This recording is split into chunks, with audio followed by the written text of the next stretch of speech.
Hello and welcome to the Journeys with PDA Coffee Chat podcast, where we seek community connection and co-regulation while chatting about all things PDA.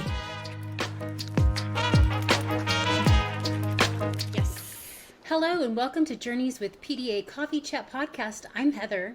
And I'm Kerissa, and today we have a special guest, Steph Curtis, all the way from the UK. So, what an honor and a privilege to have you chat with us. Go ahead and kind of introduce yourself. Oh, hi, so nice of you to have me. I am Steph, and I am mum of two girls, and they are 19 and 17 now, nearly 20 and 18. But when our younger daughter was just 2, she was diagnosed with autism, and it was fairly soon after that, a few months later, that we kind of first stumbled across the term PDA, a pathological demand avoidance. So that is 15 years ago now. Amazing. You were one of, probably one of only 2 or 3 resources that were shared with me when we found PDA, when we discovered it. And so it felt like there were so few resources just 5 years ago. I can't even imagine what that was like 15 years ago. Yeah, very little. There was an online kind of chat forum that has now ended up becoming the PDA Society, so the national charity for PDA over here in the UK. And they are the ones who've, kind of pushed ahead with so much information that's now available for everyone. But their, website and resources weren't even around at that time. It was just parents kind of chatting with each other and recognising, things we had in common. So. Your blog, Steph's Two Girls, was one of the first online resources that I came across as well. Yeah, so I started that on the day our daughter was diagnosed with autism, so it wasn't set up to be about PDA initially because I didn't know about PDA, and it wasn't, I didn't know anything about blogging either. I was kind of just doing an online diary, and I thought I'd share it with friends and family, and I think mainly because our daughter was so young, she was 2.5, and so although a lot of the behaviours she was showing, other people would say, well, that's just typical toddler behaviour. But I could see the difference because we had the older daughter, 2 years older, who wasn't displaying those same kind of behaviours. So for me, it was kind of more obvious because I was with her all the time. So I felt I wanted to start trying to explain what made her, autistic, even not talking about PDA, but, what differences there were to other typical toddlers around. So that's kind of why I started. And it wasn't, very big. I wasn't sharing it with many people. And it's obviously just grown over the years. Yeah, so you are kind of that pioneer, trailblazer. Yeah. So that that makes it so exciting for me to get to be able to talk to somebody who, without the work that you had done, without being willing to share your experience, it just would have made it so much harder for me and for Heather and for our kids. And so I'm so thankful that you did that. So we know that you have your blog and you have some books. Well, one book. I wrote the book of our family story here, PDA in the Family.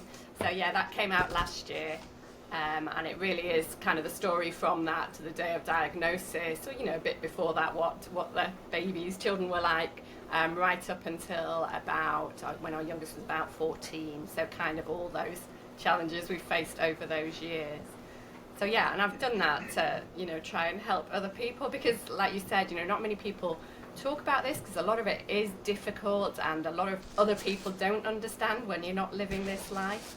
So yeah, if I can just help other people, it's lovely to hear that and let people not feel so alone.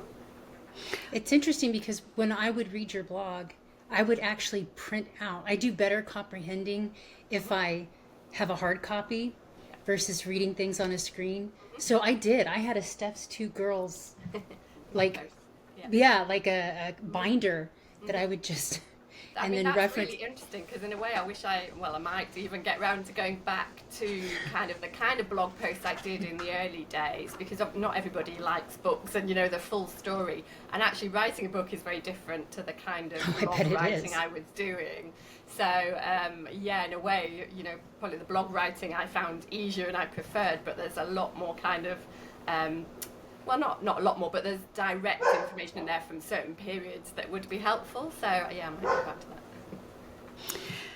that. So, if you were meeting somebody who is brand new to PDA, which a lot of the people in our community find us in this search of what is going on in our family, and they're usually having a hard time, kind of give us like what's that first message to that brand new family who's struggling? Yeah, so I mean, just to not blame yourself or to think you're going crazy. It's so easy to think that and to feel like you're not doing it right, because parenting just needs to be different. There's no two ways about that. And I always say I feel lucky that we had our older daughter first, because I could see how things were going, with parenting her, and it felt very typical and, wasn't a problem. Not I'm saying our younger daughter was a problem, but, there weren't those kind of the same challenges for her, for the daughter even, I could see the difference between them. But yeah, I think, if I hadn't had our older daughter first, then it would be more difficult. I think you'd question yourself even a lot more in knowing what are you doing right or not doing right. But it's not a case of that. It's a case of understanding, what the needs are and what matters to a PDA child. So I think coming across PDA was one of the best things that ever happened to me. So yeah, understanding it from that point of view and switching the way I felt and understood about a lot of things. So. PDA parenting, and I would even say, as far as having an autistic child or ADHD, it can feel very isolating, and it does make you feel like maybe I messed something up, maybe I'm the problem, and we hear a lot from parents who get a lot of pressure from those around them, in that they as the parent are the problem. Yeah, and also it was said to me, as the parent, you're the one who's supposed to be in control, so you should know what you're doing and what they're going to do, and you tell them what to do, and that's what they'll do. And obviously when that doesn't happen, then you wonder why, is it the way I'm telling them? But yeah, it's not about that. It's about, a lot of it is about communication, actually, and the language we use and how we have to approach things. A lot of it, from our point of view, it is anxiety. It's that, extreme high anxiety a lot of the time. So kind of managing, the communication you use and what kind of activities you do.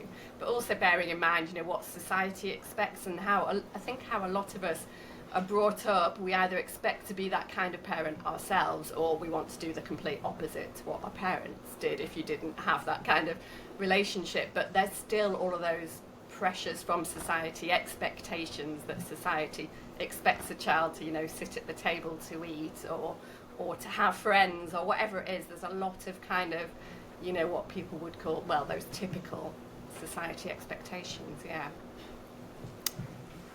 Did you run across pushback in the very beginning with, I don't know, maybe family members or just external people from your family?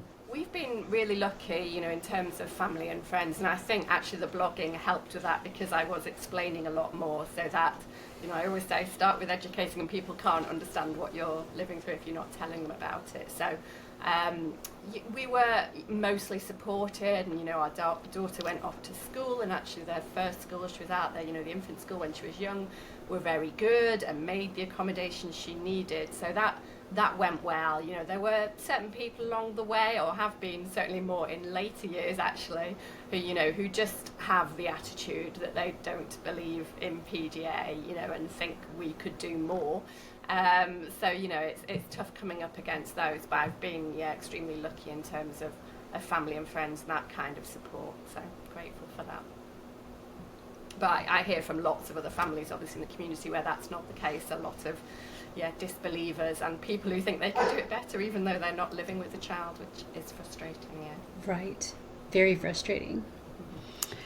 So one of the things that we hear a lot, I've experienced it in my own life, and this is what other parents, will say that they hear is, well, you just need to make your child. You just make them go to school. And that's just one of the most difficult things to have to hear, because it's so hard to explain that. For them do anything. That's, you know, I say now all the way through our daughter's life, I've never been able to make her do anything. She's wanted to go to school, and, you know, it's been difficult finding the right kind of school setting, so we've definitely not had an easy path through school, but she's never wanted to sit at home and do nothing. But making her do something, certainly once they get past a certain age when you can't use physical force as well, which you shouldn't, you know, arguably be doing with a younger child either, but, you know, it just is impossible. And, you know, I, at times, you know, I probably thought I could make my daughter go to school, but by, you know, not tricking her, but, you know, using different kind of language, I could make her go there. But if she's not going to be comfortable there, they're still going to have those difficulties, and she is, then, you know, what is the ultimate point of that? So you start to question a lot more when you're a PDA parent, I think. Say, why does that matter, and why are we doing this? Mm-hmm. Absolutely. Yes, very much. Changing priorities. Like, there's such a huge shift in how you prioritize anything. Like, the question, like, does it matter? Is this important? And like that type of thing. Sometimes my temperature gauge is, in 100 years, who's gonna care? Like, nobody's gonna care, right? So what was your inspiration? I don't know, inspiration, but how did you go from blogging to writing a book? So I'd been doing the blogging for quite a while, and actually blogging initially, as I said, it was more of an online diary and, you know, trying to explain the autism, and then I came across the PDA, and I probably only mentioned that briefly in the early days, and then I turned to blogging more as I used to be a buyer of toys and stationery that, you know, sell in supermarkets, actually Walmart over here in the UK, but that was my original, you know, career path. And so when I was home with the girls, what I did with the blog was then have toys sent to us, great, obviously for the girls, but, you know, that I would review them, and there was a lot of blogging and family blogging going on around that at the time, so probably spent a couple of years focusing more on that and just, you know, enjoying the girls and sharing about these products and getting involved in the blogging community more generally and parenting more generally. But then I think, you know, the kind of the light bulb had hit when I'd heard about PDA, but the kind of thought that actually I could be helping more people by talking about PDA, and that's when then I started, you know, having being more open about PDA and trying to share more resources and information, things that I knew about PDA. So I'd been doing that probably about 7 or so years, and sharing on social media, and obviously that was in the early days of social media as well, so all of that was kind of building. And it was actually a publisher who came to me first and said, have you thought about writing a book? And I was kind of like, well, no, I haven't. I'm not sure I've got time. You know, the girls were still quite young. So kind of put it on the back burner for a few years. And then, a few years later, I thought actually that the more literature there is about PDA out there, the better, and the more chance of other people hearing. So I just wanted to, I think, add to that pile and increase the knowledge. Mm-hmm. And your book, I don't know if we said the entire title of your book, but it's PDA in the Family, Life After the Light Bulb Moment. And we talk a lot about light bulb moments, a lot. You know, we usually talk about like that first light bulb moment, right? Where it's like, oh, this, you know, I think this is it. And then there is that second light bulb moment. And then there's you know, ones after that, but that second one, life can be lived differently, and it doesn't completely have to be the differently. way Yep. you thought it was going to be, or other people think it should be. Yeah, Right. for sure. Yep. Yeah, and it's interesting because the PDA moment and the light bulb moment for me was really important, because obviously the autism moment, you know, diagnosis came first, and that wasn't really, you know, a light bulb moment. It was kind of we weren't really having problems with behaviour or anything. It was actually a speech delay for our daughter that set us off down that path. But you know, I wasn't struggling, or so I thought, until we went for the diagnosis about the speech delay, and then they said autism, and I thought, well, actually that makes sense in terms of some of the things that were happening. And you know, I would have to leave places quite early, you know, toddler groups for my older daughter, and if I'd brought our younger daughter along, then she would make it very clear she was not happy there, so we'd be leaving a lot of places quite early. And I'd kind of make excuses and say, well, she must be tired or she must be hungry. And then it was when we saw the paediatrician, it was 9:30 in the morning, and you know, exactly the same thing happening. I was like, yeah, she's not tired or hungry, you know, and there's reasons for this. But then when people suggested, you know, autism, and there's certain things you can do, or, you know, having strict routines and autism strategies to follow, and that wasn't working, that's when then, yeah, I kind of looked a bit more for PDA. I think that, like, yeah, there's that light bulb moment of like, oh my gosh, this is real. PDA is real. Then there's like the moment when you find out that you're not alone. And then I think there, like, for me, there was this like, okay, now what? Yeah. Now what happens? What does our life look like? What are, you know, what are those changes? It doesn't make it easier, and not everything clicks into place that moment you find it out. Oh no, it takes I mean, time to kind of learn. I was very stubborn. I was like, okay, well, what you're saying, not you, but the general you, right? But you know, this is great, but I really don't like that part, and I don't like that part. This part right here, I think I can work that part in.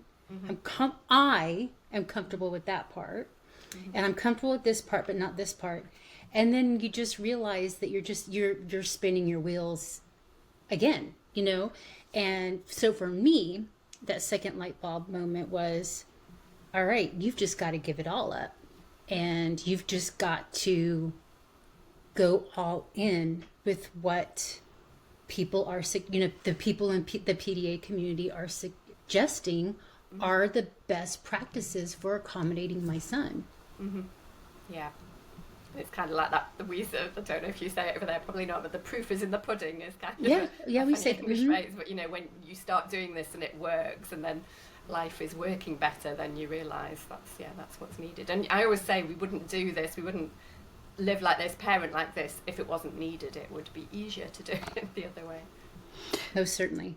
I think there's a huge misconception in what you just said, is because it looks like, well, you just let them do whatever they want, and you're just being so permissive or lazy, and like those are the things that you know, we hear, and it's like, actually, this is a hard way to parent, and we do have to do it.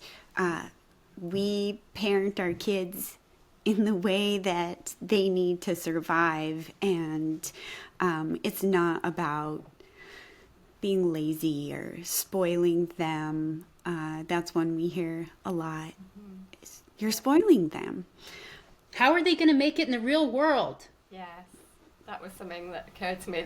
A lot of parents worry about what's going to happen in the future for their children. But I always say, there's no point worrying about that ahead of time. You know, we are here to kind of support them and guide them and scaffold and help, but you can't determine what's going to happen in the future. There's no point saying, you know, what they're going to be like as an adult when they're Correct. still only 15. Right. So, yeah. Yeah, when you have an 8-year-old and they're like, but how are they going to go to college? And it's like, okay, let's slow down and let's just work on what it means to be right now and in this age, and then go from there. And so, because you have been living the PDA life for a really long time, and you got that early start, and now your daughters are quite a bit older. How would you answer that question in like, what's going to happen when they're older?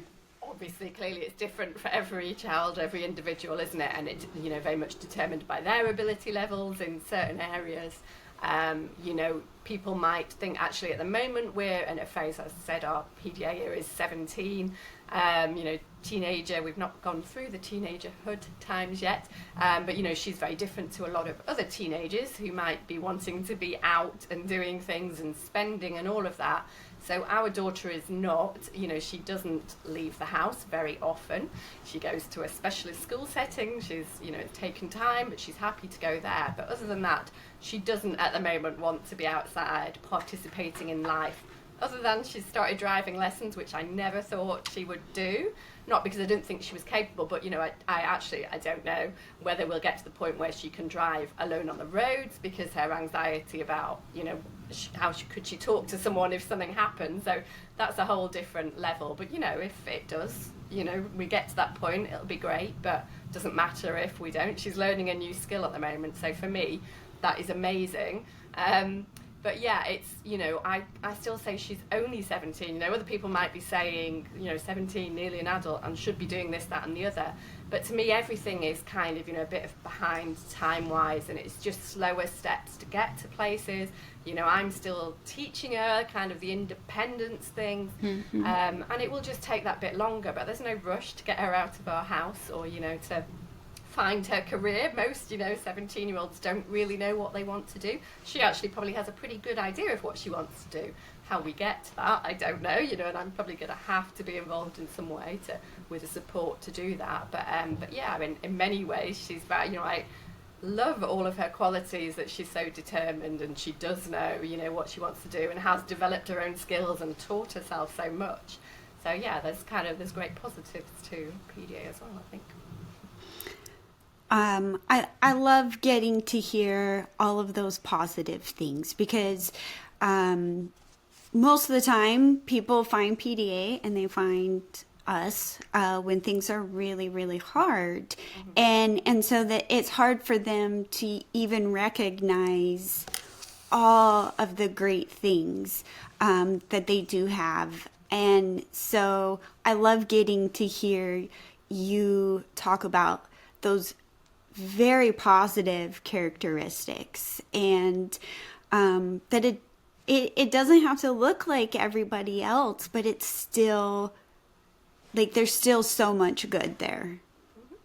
And it's just as valid. It's just as valid as, yeah, for sure, guess what your neighbor's teenager might be doing. Yeah, exactly.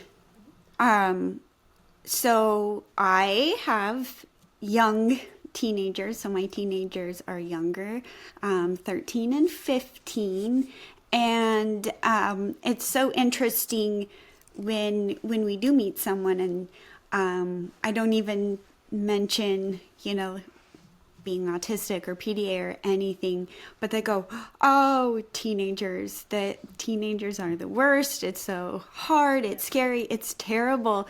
And I have found that because we made this big shift for PDA, and that whole lifestyle is now, you know, we live that with both kids, and it really is about changing how you communicate.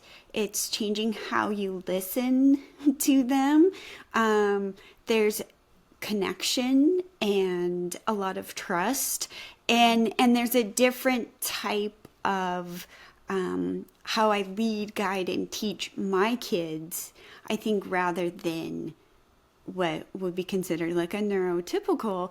And so I go, oh no, I love my teenagers. I love it. We are having this is the best time. And I would so much rather have my teenagers than My 5, toddlers. 6, 7, 8.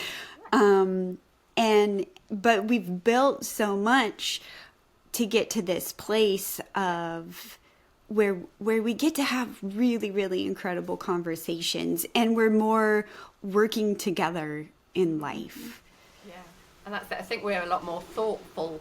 Not thought that's might come across wrong, but as parents, there is a lot more thought that goes into everything every day.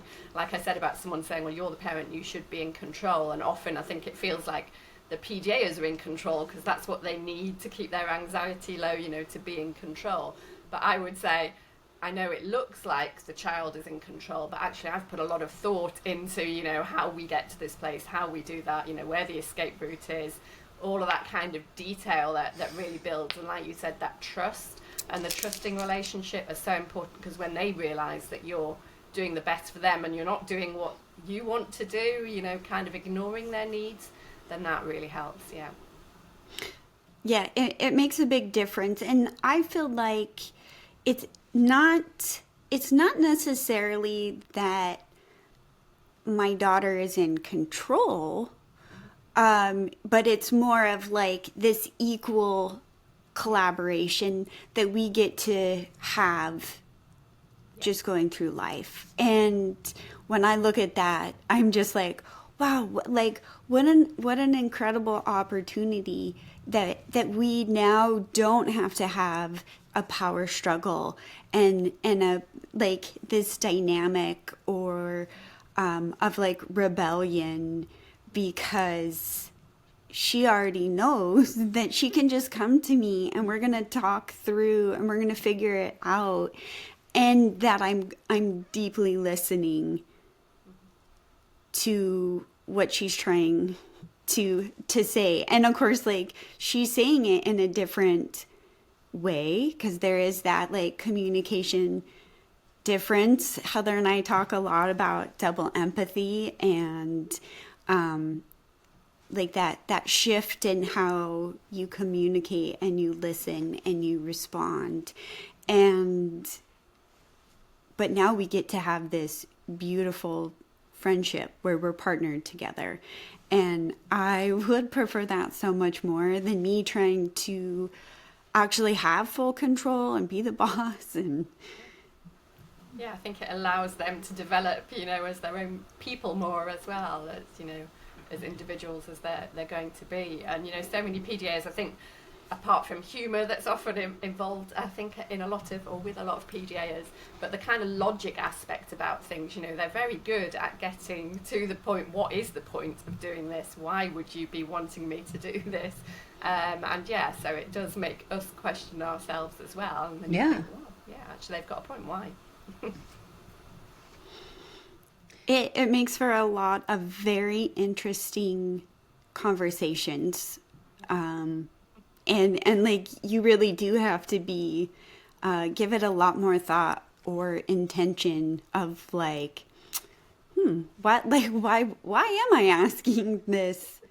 Yeah. Why am I asking it of me? And kind of changing what kind of demands are placed on me that as a parent we pass on to our kids, and taking a look at some of those and really realizing what are the things that are important and why am I doing the things that I'm doing.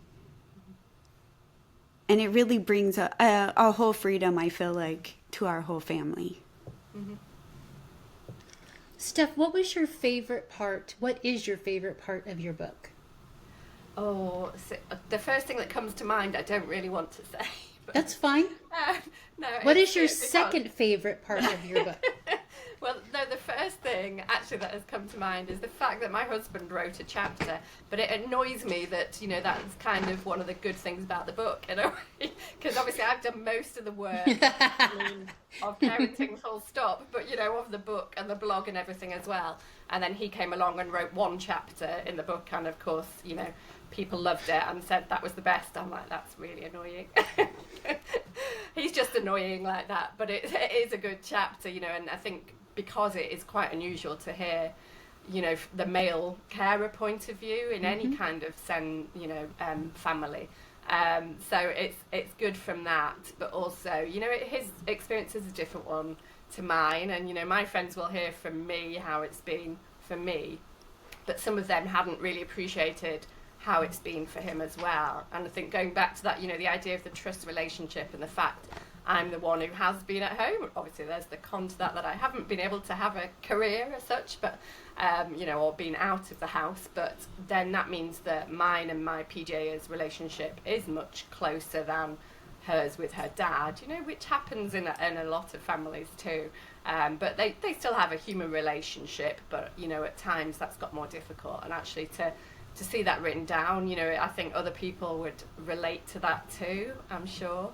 Not necessarily doesn't need to be male, female in that way, but just in terms of the main caregiver and how that plays out. So yeah, that was, I suppose, my favourite and not favourite bit. So I've got a follow-up question. What was the most difficult part to put down, to write in your book? Yeah, so the book came at a time, I kind of, in a way, I wished it had been at a different time before or after, but, it's captured a large chunk of the story as it was, so it was good from that point of view. But it came at the time when we were really struggling with the education aspect. So I was still feeling quite angry and bitter about that, and the fact we were having to go through a court process to try and get the right education. So I've probably written more about that. But equally, that's good for a lot of other parents who are in a similar situation. Certainly in the UK, there's so few schools really that fall between, what we call mainstream education or special education, where there's learning disabilities or more, obvious needs, should we say? But for our daughter and so many other families, they're just falling in this big gap where there's very little to pick up and help with the education aspect. And I always say I would have loved to have our daughter to homeschool or, home educate our daughters. My mum was a teacher, didn't want to be a teacher myself, but I felt I could have come up with, teaching things. But our daughter didn't want that. She wanted to be in a school, but that was when she was younger. She has done all the way through, but when she wanted to be in school for the social aspect of it, which of course is, really a big PDA thing. But for her, learning to someone else's agenda, learning, the curriculum and the subjects that someone else said she should want to learn has never really been a thing. So right now we got to the point she's 17, there's only two things she wants to know about, and that is digital art and animation. The rest of it, no interest whatsoever. I have no background in digital art, neither does anyone else in our family, so she has taught herself everything she knows, and to a really quite a good standard, which I know lots of other children out there these days are doing with technology, but the schools have not kept up with that. But regardless of that, she doesn't want to sit in a history lesson or geography or anything like that and be told about it when she's got it at her fingertips through via search engines anyway. So yeah, it's been, the whole education aspect has been very challenging, and I sit here thinking I almost can't wait till she's 18 later this year and it all becomes not, there's not that pressure then hanging over me anymore. She will be an adult, she can make her own decisions about what she has done that anyway all along, but kind of officially, legally, that's it, and actually I'm excited to see what happens then next and get rid of this burden of education. Yeah, it lifts that off of you, and then it's probably going to really blossom, because there's going to be so much more freedom to really just dive into those things that she does care about. Once you got those emotions, that raw emotion of going through the schools and those the issues that came up with that. Was it cathartic Yeah. to be able to get it out? I always say the blog itself has been like free therapy for me from the start. You know, some of that I haven't obviously shared everything. You know, when I was blogging in the early days when the girls were younger, you know, it was very hit and miss on what time I would have to go online and write these things. But it definitely helped, and especially with social media, and Facebook has kind of been where, you know, the biggest community have followed and engaged with me, and, you know, all those people who understood and got it and were in similar positions, you know, really boosted me and helped me along the way as well, as much as I was helping by sharing information. That kind of came back to me. So yeah, definitely cathartic. The book itself, yeah, kind of going, it's almost like putting it to bed, you know, having written that chapter. You know, I am still blogging a bit, but obviously with the girls being older, that does get more difficult. But there's certain things, you know, I still think I can help other parents, you know, who are earlier on in the journey. So I'm not going away yet, but it's different. Do you think there's another book out there? Ooh, I've spoken to the publisher about this already. It's more about thinking what the book would be. So I always, from the start, I said I can only really tell our story and our experiences. I'm not very good at telling other people what to do, because I just think your own circumstances and situations will have such a big effect, you know, on whatever anybody decides to do. I know there's other people out there, you know, who do it quite effectively, and other people love watching them suggest what they should do with their families, but that's never really been, you know, where I came from or what I felt my strength was. I have literally just been sharing our experiences and hoping, you know, that some people relate to those in some way. So I'm not sure, like I said, I can't really, you know, I can't carry on with what the girls' experiences are, but if there was some aspect that I could pick up on and go into more. I mean, I would have liked to do a book of lots of parents' experiences, but I sort of did that via the blog. I did a series called Our PDA Story, and there's several, I can't remember how many now, but several different families did write, you know, some of them anonymous, some not, and PDA adults as well, who shared their kind of words on the blog, and it'd be great to put that in a book, but that's quite difficult. Obviously getting a lot of people together would be quite a big project, so yeah, I'm not doing that just yet. I'm having this year off. I would love to kind of hear about what it was like for the siblings, for the two girls, and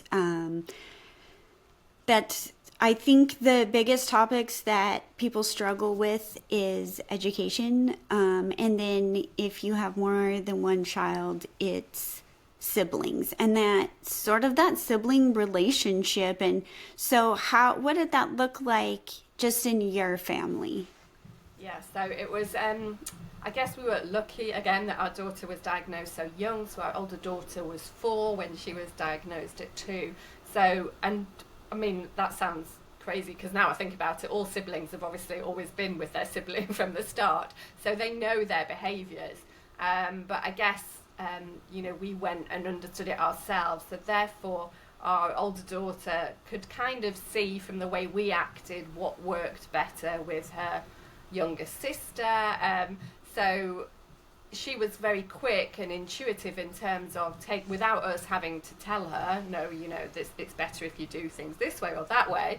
And obviously we weren't trying to control her, but she picked that up and, you know, was using the kind of the same, you know, at times approaches with her sister. And of course they're young children, and, you know, at times she didn't want to, and it didn't seem fair, you know, certain aspects. I know I've been criticised on this in a, you know, a not so nice review of the book. Not there's been many of those, luckily. But, you know, the fact that, for example, our older daughter ended up being the one who would sit in the back seat of our car, which, you know, traditionally most people would let the older child sit in the front seat if that was the opportunity. But for our PDA, being able to control the music, you know, is really important to her. Travelling full stop is difficult for her. So that was, you know, a real kind of pressure point. So to be able to get her in the car, you know, it was the distraction of her being able to play her songs on the radio and things like that. And our older daughter was very good about, you know, accommodating that and realising that that would make, obviously, the journey happen full stop, because, you know, we had the difficulties getting her out of the house. So there's things like that, you know, that really helped along the way. When they were younger, they were great playmates at times, but in terms of things that weren't Minecraft particularly, gaming a little bit, but Minecraft specifically. Both of the girls could come together, be creative, work together on things like that. But we did learn that space is really important and not making them do things together. So again, letting go of the ideas of what a perfect family looks like, and always having family outings. So there was a lot of splits, and one parent might do something with one girl and one with the other. And even within the house, we were lucky that they had separate rooms. So her older sibling always had somewhere she could go and escape, but she didn't really need to do that because our PDA has never been particularly aggressive or violent. And actually, because of the way we've accommodated her needs, there's not been a lot of difficult times in that respect. More difficult in terms of, say, gaming. Our PDA found it very difficult to lose any game or to even play by the fixed game rules. She wanted to make up her own game rules. All of that, the patience of waiting to take a turn. So all of that, meant kind of joint together gaming was at times a balance to try and figure out how we could do that.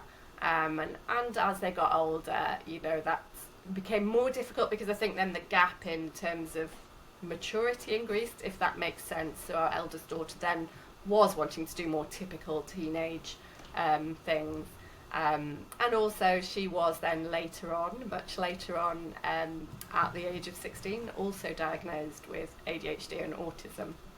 So there was all of that going on for her at that time as well. And very different though, in terms of how that presents to our younger daughter. So I think, at that age then there was probably more of a separation, not a falling out of the two of them, but they then weren't as close as they were.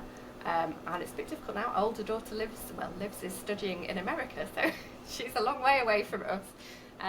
So yeah, that kind of connection is probably not there, but I still believe that because of how we managed when they were younger, that there's still a strong bond, and our older daughter kind of understands her younger sister better than anyone else, I would say.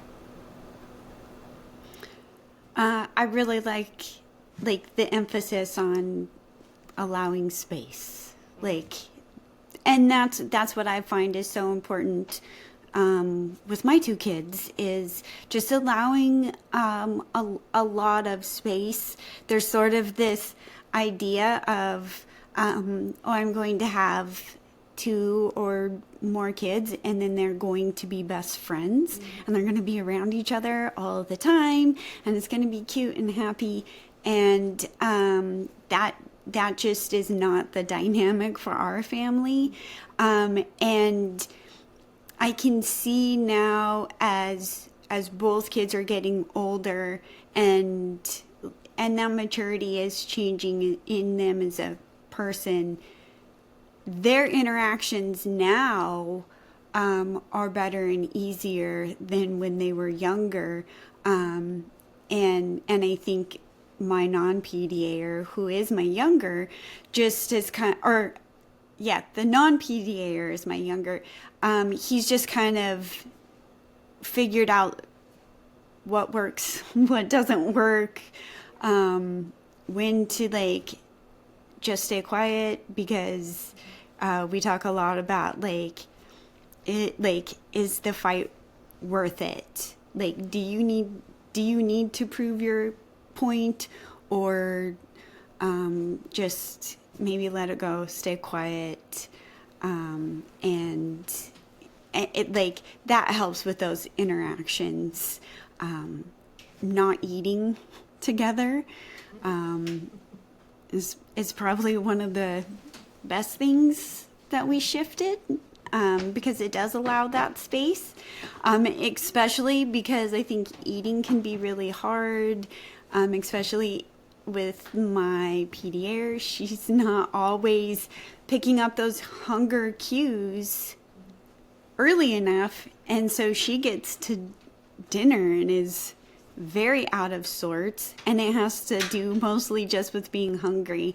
And so to have her brother in that same space can cause a lot of tension. So just understanding that we don't have to eat together as like a family, and our family can actually function better, have better connection with each other, not having that family meal.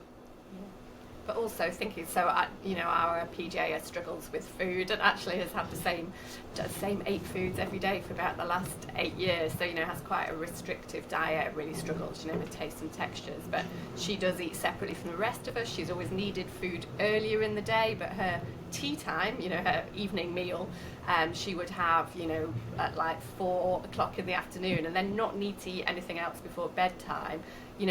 And to get your head around that as a parent, when you think, tea time or evening meal time is generally around 6 or whatever for most people, or 7 or whatever you might have as a standard. But people think if you eat early, then you're just going to want to eat again. And once you realise that's not the case, you can kind of just change things up. But yeah, it means we haven't had the same meal times. But yeah, food I think can be difficult for a lot of autistic individuals, full stop.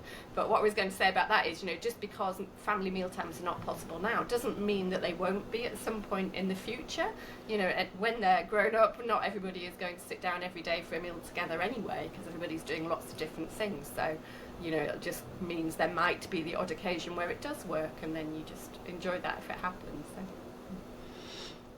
Yeah, and now that we've sort of allowed that freedom in how those meals look, I'm seeing us actually have more like dinners together, and it'd be very enjoyable.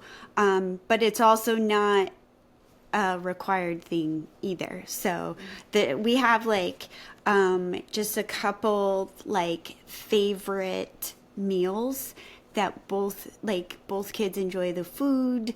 And so when we are making that, everyone's invited, they're notified when it's ready. And if everyone wants to sit down at the same time, I'm seeing we're able to do that, and it is enjoyable. But also that freedom in you can eat earlier, you can eat later. However,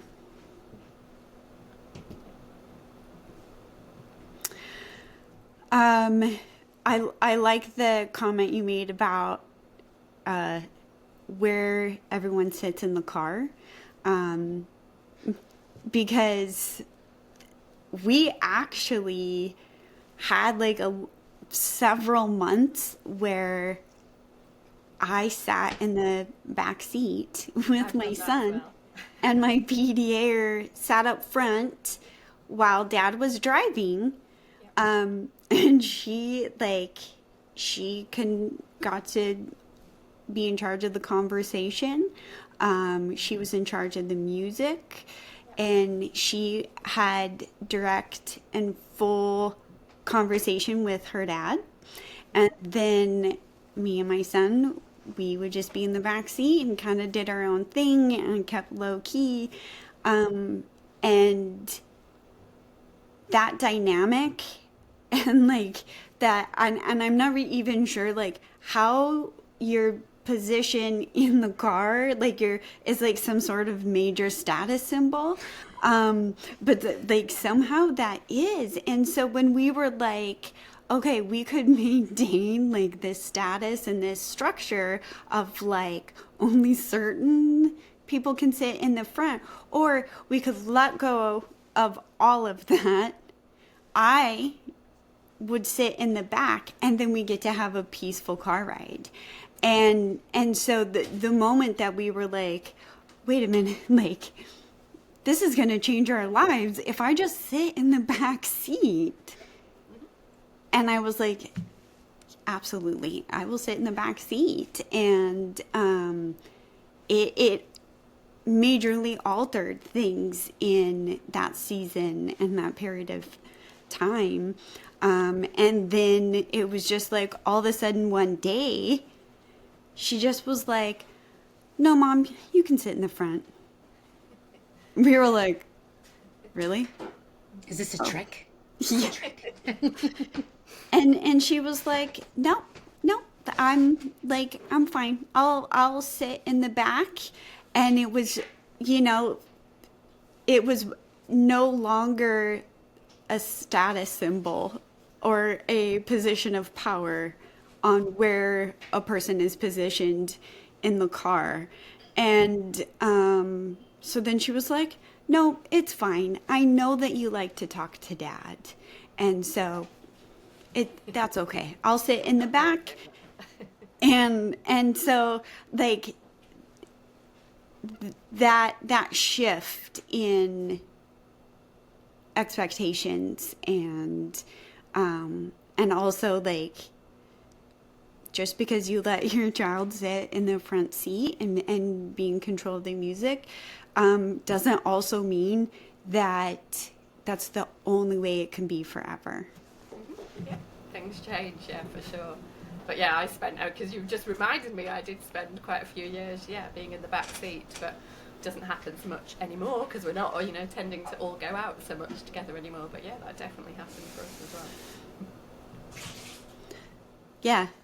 So somehow the power dynamic of your position in the car can make a big deal. And so, but I think that really speaks to a lot of where, like, what is that hierarchy and status? And if we're willing to let go of those things. But that's really interesting because you've made me think, you know, something else I talk about in the book is relationships more generally, but, you know, obviously the marriage relationship as well. And, you know, I don't think our PDA's dad would have ever agreed to be in the back while I drove because our PDA had decided she only wanted me to drive, for example. I don't think he could have relinquished that power himself of wanting to be the one in the driving seat, which is quite, yeah, interesting, really. I mean, to be fair, he is very tall, he's 6'4", and yeah, he would struggle in a back seat, so it's not comfortable, so fair enough, you know, but I don't think I would have ever pushed. So somehow we've managed to navigate that. It didn't go all the way to her wanting me next to her, you know, even though I was her favourite person kind of thing. So yeah, some things you just juggle as and when you do them, and yeah, you kind of just have to give it a go and see, don't you? A lot of trial and error, I feel like. But you have to be willing to try all of the out of the box, not traditional. You have to be willing just to change your perspective and look at things different. And sometimes it works really good. Sometimes, you know, it might not. Yeah.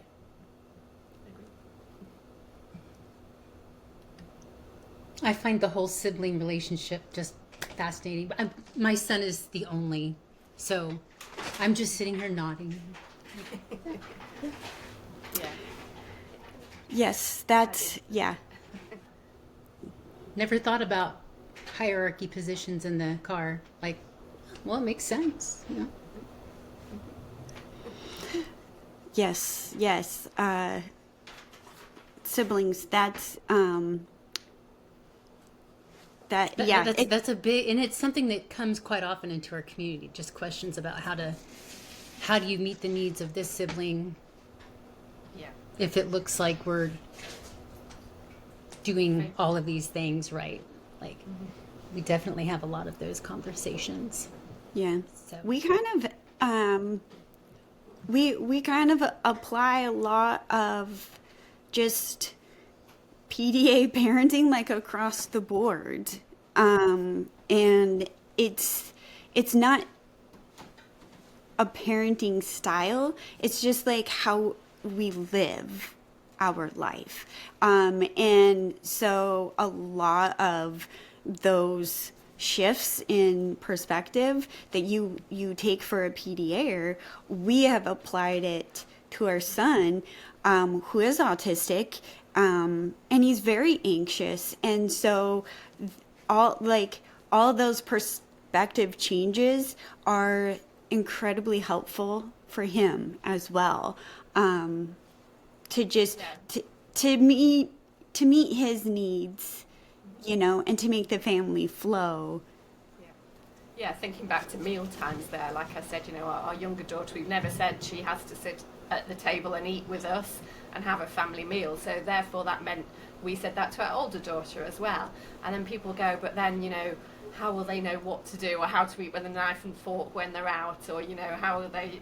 And you just kind of go, well, our older daughter will do that naturally because she wants to and she can learn, and that's not a difficult, you know, issue for her, but for our younger daughter it was. So yeah, you kind of even out the playing field if you can and where you can, but it helps them all, kind of this kind of parenting, I feel. Yes, yeah. It's just, it just works for both kids. And, you know, there's still differences in what, like, one child is really able to do versus the other. But we kind of just do just a PDA lifestyle, just like everybody. And I think that's a big part that helps the whole family function really well.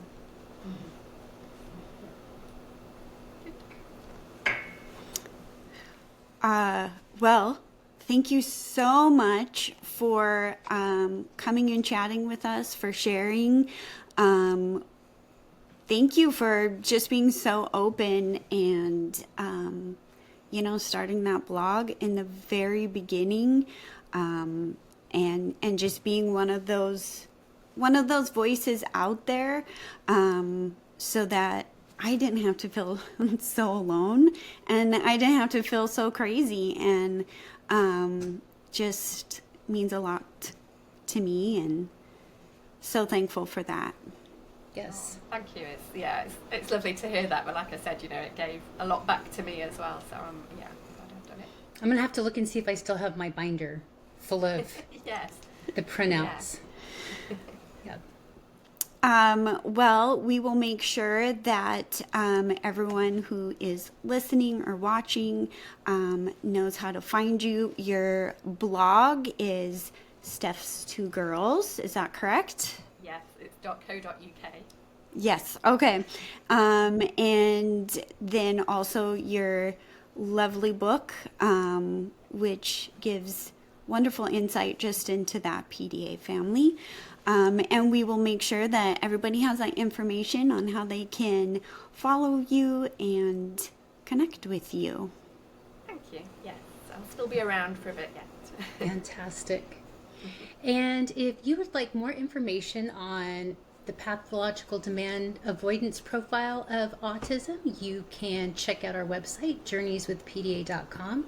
You can email us at journeyswithpda@gmail.com, and you can find us on Facebook and Instagram. Yes. So, Take care, you. everybody. Thank you so much, Steph. Appreciate it. Thanks so much. Yeah, bye. Bye-bye.